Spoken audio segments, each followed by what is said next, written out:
Right, well, we're down in the bottom of the far rings in the hayfield, and well, it's something a bit different. Ooh! Ooh! I'm having to get a hedge going. Look, hedge car!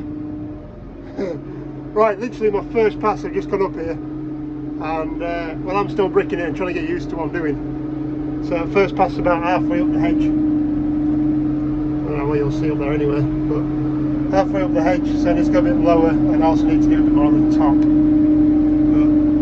But yeah, a little Bomford and a little Deutz, 110 horse I think it is, something like that. It's quite nice actually.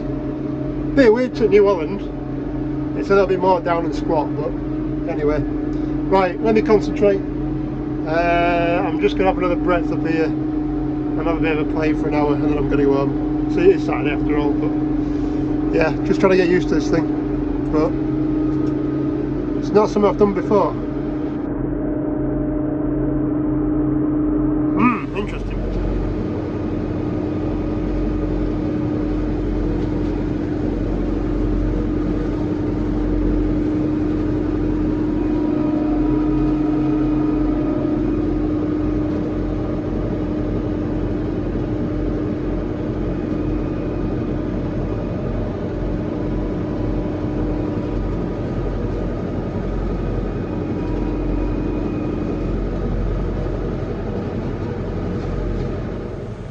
Right, we'll just have to wait till this stops flailing around. But yeah, I've done well, the length of it. Let's see up there. I've not done this side because I'm not brave enough at the moment. I've already had one load of metal getting wrapped up in my flail, so I'm going to leave that be for a minute, but we'll have a quick look. Oh, handbrake. That one. Don't know why they've got one like a flail motor, like a high handbrake. Handbrake. Right, so yeah, what do you reckon to that then? My first time hedge cutting. I don't think that's too bad. Blind man will be pleased to see it. It's down to pretty much where it was done last time. I think it was done about there, so I've probably got an inch or so on top. Pretty much right over that side, over there. But yeah, it's a bit of wispy stuff. Flails aren't particularly sharp. They could do with a sharp because, well, the splinter and everything, which ain't great, but yeah, I'm quite pleased with that.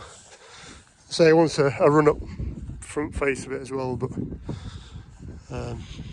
I'll do that when I've had a couple of more days playing, because say there's wire in there. I don't want to wrap it up in that because I think it's set that the roller's a little bit above where the flails are, so if I catch the wire I'm stuck.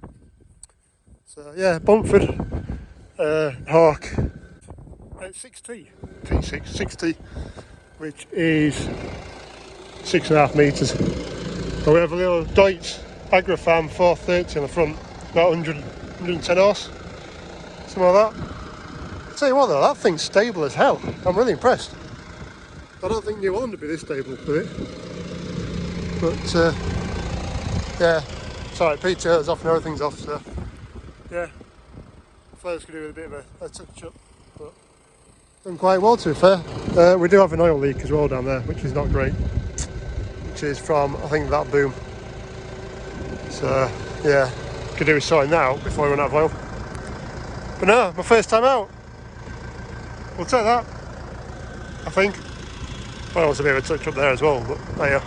Right, let's get this folded back and then I'm off my tea because it's late in the afternoon. It's probably about 5, 6 o'clock. And I need to go make myself some food because I am starving. Right, catch you on the next one.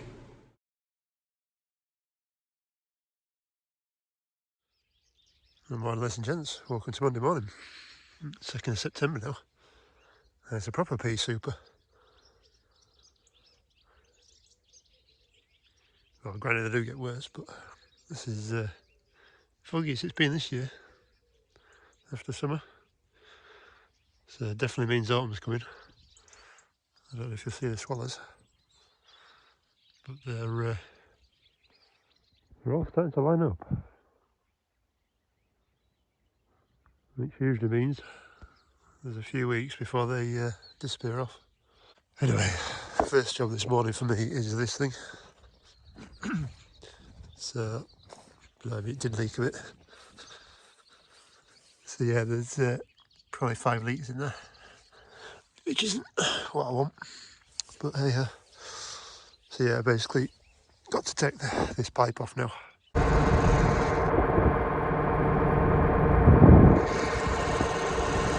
It runs through here, then it runs to the top. So that bit there, so not too bad to do. One thing I haven't worked out is if I'm going to get hydraulic oil all over me already. If it's the main feed or if it's the return, because it'll make a bit of a difference. Yeah, so it's this big pipe here that runs round, and I don't really know. I think that's actually one of the main feeds. Yeah, it's not very flexible, so I presume that's the main feed, which will be expensive. What we're going to do is take it through a couple of places. I'll just show you on this one. So if the hole was there, we'd chop that bit out of it and put a spacer in between, or a joiner in between, rather than replacing the full pipe, because those fittings are not cheap. So yeah, so there's 4 bolts there to undo. One there, one there, one there, one there. So there's 4 of them to do, and then obviously the big one at the top. But I don't quite know if there's going to be any pressure in it. There shouldn't be. There might be a little bit. So I'm not even sure where it all goes in. There'll be that big pipe there. The big one just down there, which presumes from the bottom of the tank. So that would mean, yes, it is the high pressure from the bump. Yeah, joys there. Joys. Right, so the pipe's off. Wasn't too bad. Just had nuts really big. I think it's a 36 mil. And I don't have anything that size, so just about spanner it was. But unfortunately, one all there, and there's one there. Maybe it means that whole pipe's scrapped. It's a pain in the ass. So I bet there's a few £100 just in that, which should be fun. Alright, this is becoming an expensive morning already. Hydraulic oil, 46. Pipe done as well. Luckily Chris managed to cut the ferrules off and reuse the ends. Saved a few quid. And then Mr. Price has sent me some bits for track as well. So there is a reservoir there. Nice, we've got my name on it. Yeah, reservoir there for clutch. A couple of washers for the arms. I'm not sure about them. And a couple of boots. Oh, a boot for the torque tube as well. It's rotted out, so another job to do. Right, we're getting there. I am absolutely covered in crap. But new pipes somewhere near. They were a pain in the ass to do, but I think I've got it caught, so that should be all right. Trying to bend that round up in there was a pain in the ass, but I think I've got it. And then what I end up doing is taking that side plate off to fight it through this way, and then pushed it up, and I've taken this pipe off as well now to screw onto there. So then I've got a fairly easy connection between two. I just need to get another bolt in there. It's actually a stud, but yeah, get that one back into there, and then with something like, I just need to find something to cover these edges up on here so it doesn't rub in the same place, but don't know what to use. I should have got that spiral stuff really, but I don't think that would have lasted. You can't really manipulate the pipe anywhere else, I don't think, unless I can get that stood up a bit more, take it off there and get it down the back of that gearbox, but I don't know, we'll see. I'll keep fiddling around, but I could really do with a brew now, so I might go for a brew and come back to this.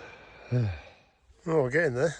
So yeah, pipe's back in again and all hooked up. I think I showed you I've taken that metal pipe off, just to feed the new pipe in, round and up. And it's easy to join that there, and then this is flexible anyway, so it's easy to tighten up. I'll tighten that up, tighten that up, turn that bottom one up, and put that panel back on again. So I suppose it's time just to see if we've got any more leaks. Hopefully not, even though I do know there is one down here somewhere. That pipe's not looking too clever, and there was a drip of oil in there, so yeah, won't worry about that for a minute. So yeah, we'll get it fired up, we'll just make sure that's not leaking, and then we'll put that panel back on and fill her up with some oil. I hope there's enough there, because must be knocking on 100 litres in that tank. To be fair, if I hadn't gone out with the other lad, I might have just have dropped the oil out, and to be fair, we need to work with it, but might drop the oil out of there and done a filter change at the same time while she's empty, but don't really matter too much if we have to drop it out later on. You can go back in again, so we'll know it's clean. So, right, get the Deutz fired up and see what happens. Well, that's better than last time. No oil leaking.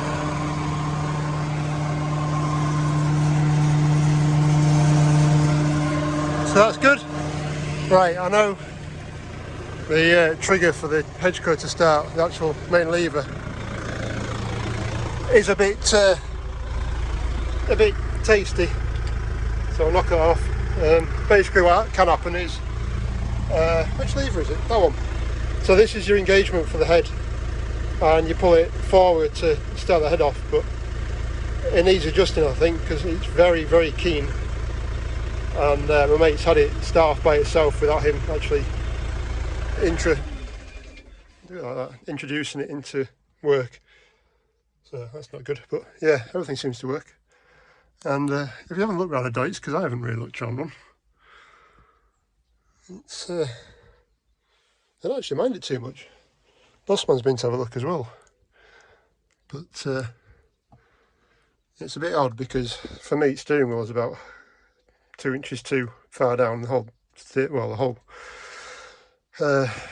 dials and everything is quite a lot lower, but I quite like it because I can see right down to the end of the bonnet. I like how the fans are up here for your aircon. It's rather nice, because New Holland comes out of there. Well, if it's cold air, it just drops straight to the floor, whereas this actually blows it towards you. A little bit of a sunlight there, which gets a bit of breeze in. Or you light some wipers and water jets are there, which is quite nice. Aircon and your heating, which is quite nice. I don't really like this bit down here. I'm used to it all being further across, but yeah, I suppose it's workable. The guys that have this doing, well, grass cutting, as you can probably tell up front, so they have gang mowers on the back, so once you set, it's not too bad. But she does have 4 ranges, so there's high, medium, low, and then super crawler, super low, whatever you want to call it. So that's in there, 5 speeds and a single splitter in between, which is more than we've got on the New Holland. We've only got 4 gears and the same 1 splitter. But yeah, and she's also rigged up for loader up front as well. I think they got an allo loader, which I think is part of the quickie group. Forward backward shuttle on it, usual pegs at the floor. It's actually got an opening window as well, front opening window, so that'd be quite interesting in summer. But yeah, it's not too bad in here. It's quite smooth.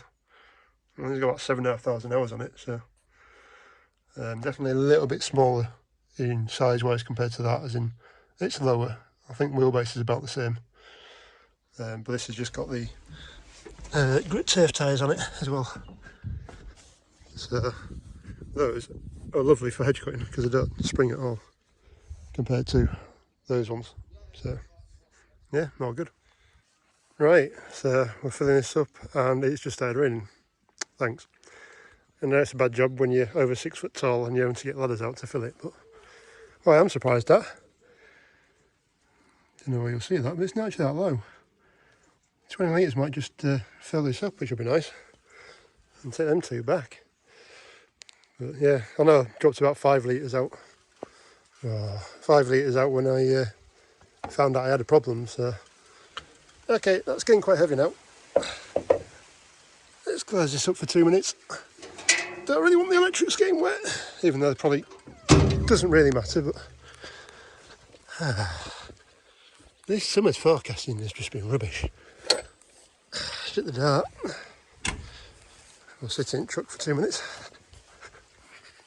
But yeah, we're getting there, which is a good thing. Very good thing. Oh dear, we're going to have a proper downpour.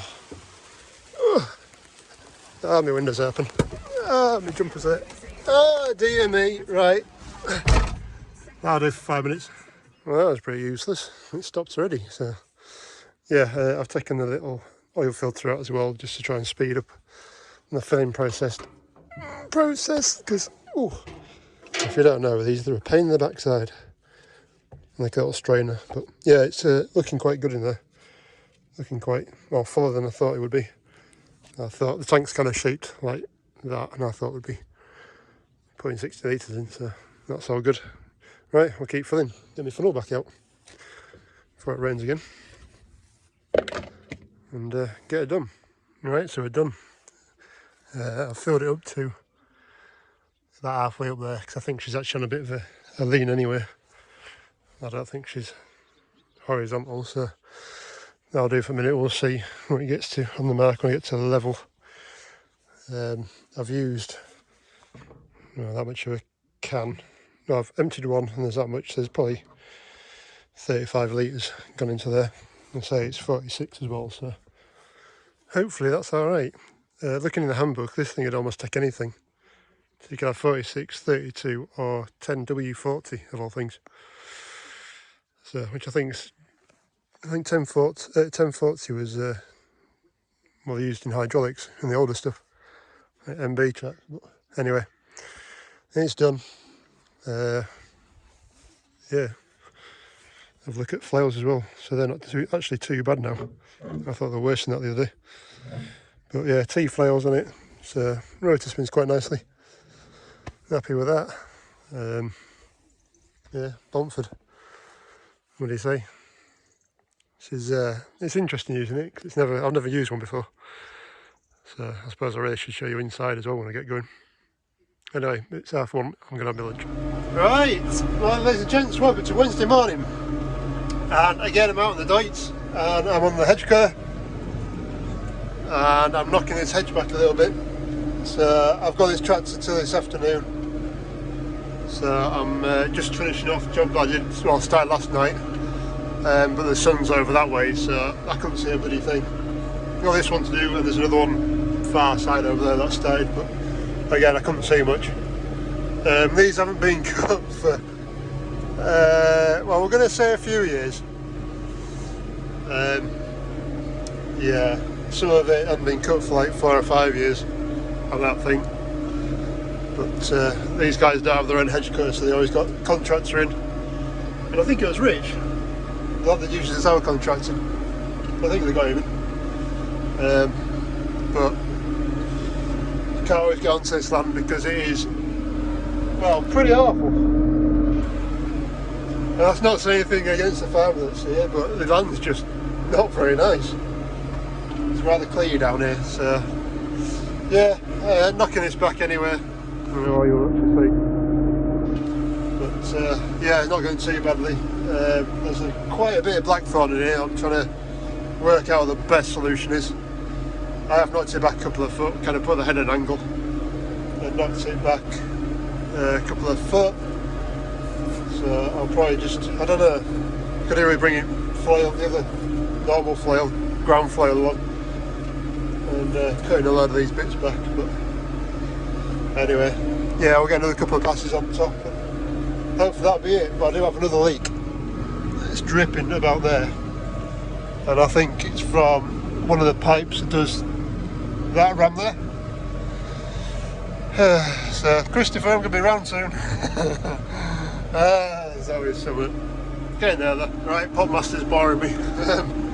Right, we're getting somewhere. I don't know how you'll see down there. Got some shape to that bit. And yeah, I'm just taking rounding top off a little bit more. I'll knock it down when I get on the other side of the road, but that won't be until winter, because we'll get the insides done as normal. Well, as normal as most people think I do. And then we'll sort it out in winter, I suppose. Yeah, I'm getting used to these controls a little bit. So that's your arm in and out, and then you kind of downwards or the opposite way. Heads on that button, and then booms on that button. So it actually quite nicely falls, so you've got your hands over it and your head's there, and you can joystick and then flick in and out if need be as well. So yeah, just getting used to it. But my lines are a bit, well, drop that bit down, but my steering on the tractor's a little bit out as well, because the tractor actually kind of crabs a little bit. The weight on it, 'cause it's pushing this back corner onto the hedge. It's trying to pull that front end round. So when I think I'm steering straight, I'm actually steering away still. So anyway, I'm just going to do another front road, another pass down this front, just to tidy up the front. This blackthorn is, and then we'll move on. Right, just thought I'd step outside and show you this. Just before it pisses it down again. I better put on there really, because that's flapping around in the wind, which is not good. Should be down the door.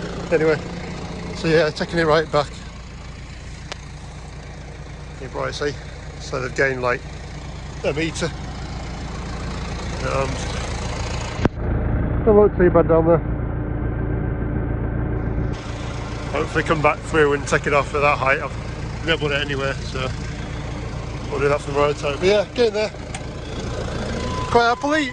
Yes, I know I'm off my seat and I've got no handbrake on, but such is life. Anyway, right, we'll pack up and we'll head over to do, excuse me, one down there.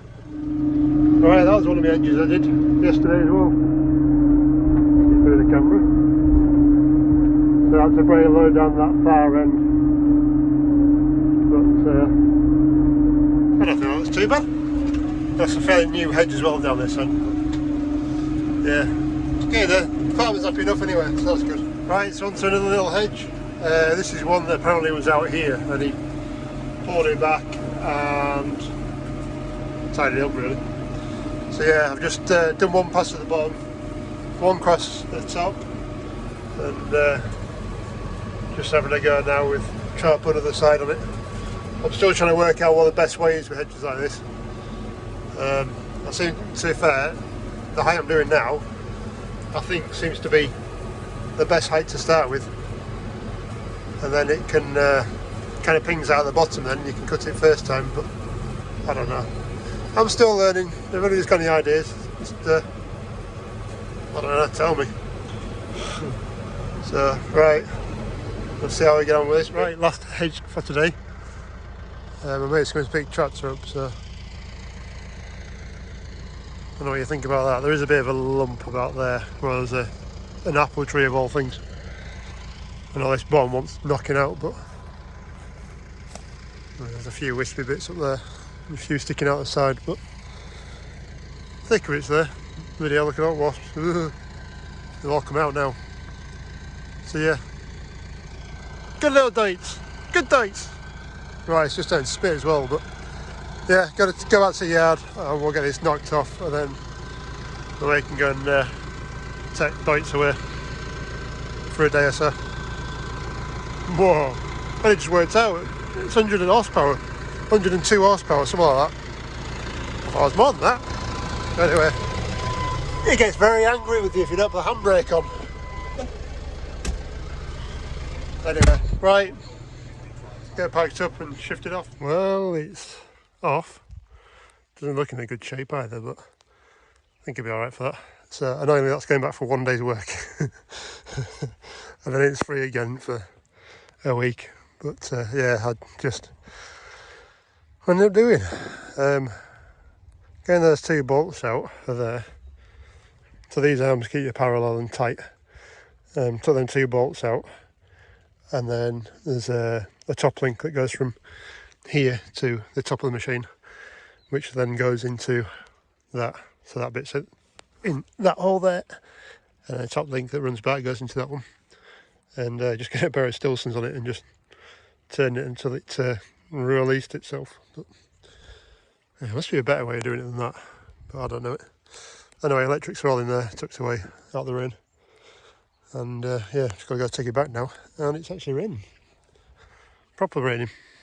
So yeah, might just get this grass to grow, because it's not really done much in the last few weeks since we cut it.